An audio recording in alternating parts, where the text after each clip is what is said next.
mapema nimeamka sijui, ilikuwa Jumapili ambayo sijitambui.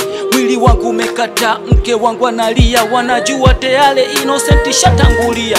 Basi muda wakati wasa ulipowadia, kwa mbali kamsikia mama ndugu akiwaambia, jamani kamwiteni mtumishi aje kumwombea. Ghafla nikasikia mapigo moyo yamesimama, nikanyanyuka kitandani, nikasimama pembeni, nikawa na watizama, kwani wanamlilia nani? Walikuwa namlilia mtu alilala kitandani, nikimcheki sura yake anafanana na mimi. Ghafla katokea mtu sura yake inatisha, mwenye kichwa cha nyoka juu kina mapembe 9. Nikawa napiga kelele, ndugu zangu kunisikia, kicheki mikononi mwake minyololo keshikilia. Giza nene limetanda na mbele sioni, sauti kubwa ya pala panda ndo nakwenda motoni. Kwa mbali nikasikia mtu akiita jina langu,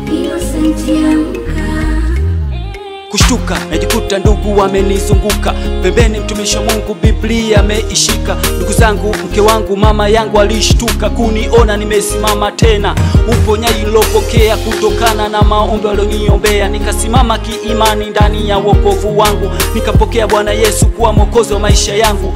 Sasa nimefunguliwa kila kitu kilicho changu. Asante Bwana Yesu, wewe ndio rafiki yangu.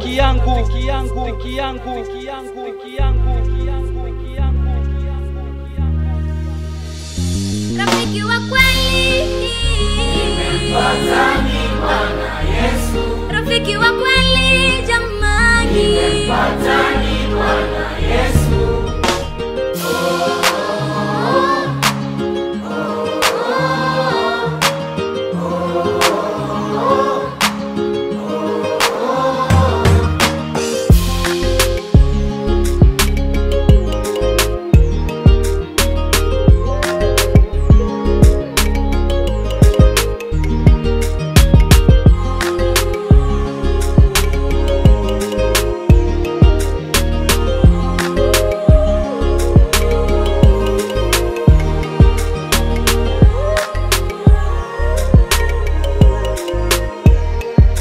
Comics J.